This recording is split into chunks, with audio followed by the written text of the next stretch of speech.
name is Jessica Cannon. My audience members are Robin Flanders, John Flanders, Matt Simons, Elaine Mullis, June Adams, and Sandra Radcliffe. It is mid-December and stores are completely crowded. You're trying to finish your last-minute Christmas shopping, along with everyone else in your town. Aisles are filled with shoppers shoulder to shoulder, attempting to take advantage of the hard-to-resist Christmas sales. Christmas music is being played over the speakers, and employees are dressed as Santa's elves. It is simply impossible not to truly feel the spirit of Christmas in this type of atmosphere. However, a sore throat, fever, cough, and headache just will not allow you to function at your best, nor enjoy the shopping experience. You would much rather be at home, resting in your nice, warm bed. Who looks forward to catching the flu right before Christmas and not being able to spend precious time with loved ones? I would be willing to say that none of you actually look forward to this unfortunate event.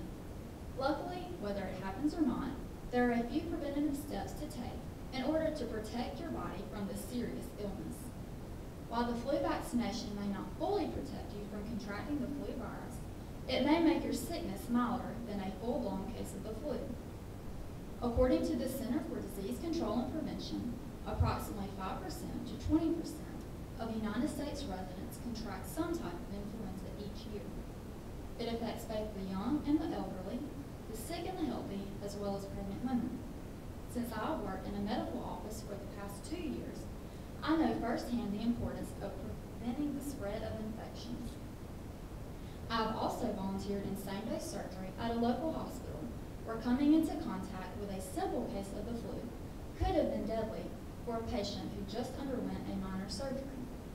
As I will be attending nursing school next fall, I plan to be prepared to begin receiving the flu vaccination for as long as I work as a nurse, as well as the rest of my life. Today, I would like to persuade each of you to consider receiving a flu vaccination this flu season by informing you on the many practical reasons for receiving the flu shot.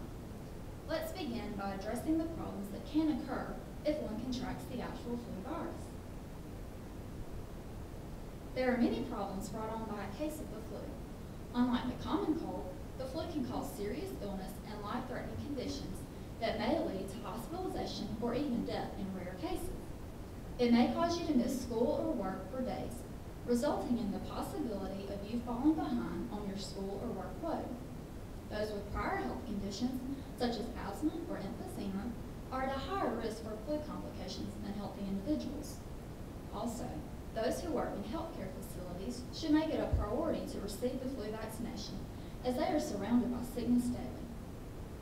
While you may have received the flu vaccination last year, it is important to receive the flu vaccination each year, as every flu season is different and can affect each person differently.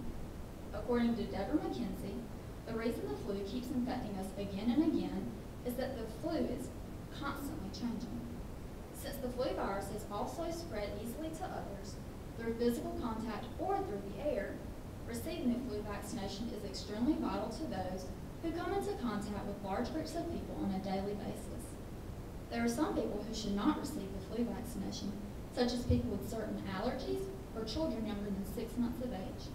If you are unsure as to whether or not you are able to receive the flu shot due to health conditions, be sure to ask your primary care physician before you actually receive the flu vaccination. Now that we have talked about the many problems that the flu may pose, let's talk about what we can do to prevent these problems from occurring. Of course, there is no possible way to completely rule out a chance of catching a case of the flu.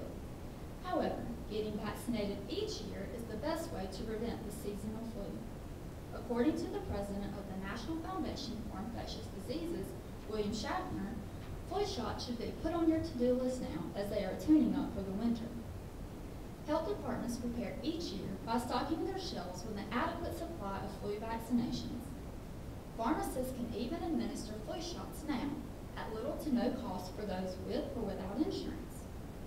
As an added convenience, flu shots are now available at places like Kroger, where you may buy your groceries, or other places where you may shop, such as CVS Pharmacy or Rite Aid.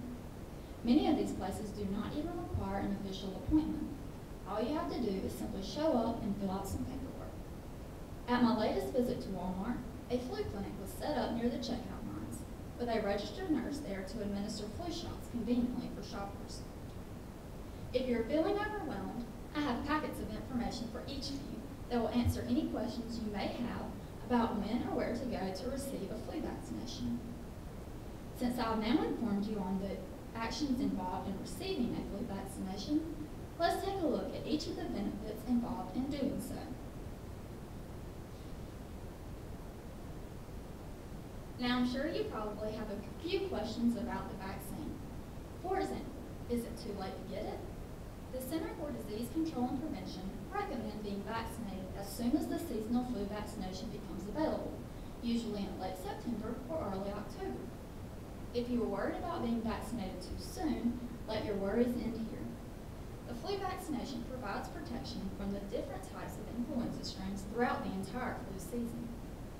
Usually, the flu does not peak until January or even February. The earlier you receive the flu vaccination, the more time your body has to make the antibodies used in fighting off the flu virus. Also, the earlier one receives the flu vaccination, the less likely he or she is to put it off. It also might mean that there will not be a long line for you to have to stand in when others finally decide to receive their flu shot.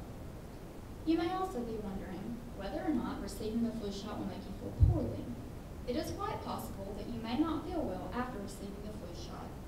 However, this may be due to the fact that you may have been exposed to the influenza virus shortly before being vaccinated, or you may have encountered a non-flu virus that causes flu-like symptoms. Hopefully, sooner rather than later, there will be a time where there will no longer be a need to receive a flu vaccination every year. According to scientists at Biomed Central, the promise of a new universal long-term flu vaccine has become more tangible than ever before, making annual vaccination unnecessary. There are certainly plenty of benefits that could possibly arise out of this fairly recent research. Unfortunately, we have not quite reached that point in history, but the future for this vaccination appears promising. In conclusion, I strongly encourage each of you to receive a flu vaccination this flu season. It will only take a few minutes of your time. However, your time will be well worth it when others around you begin sniffling and running a fever while you continue to remain healthy. After all, who has time for the flu when Santa Claus is coming to town?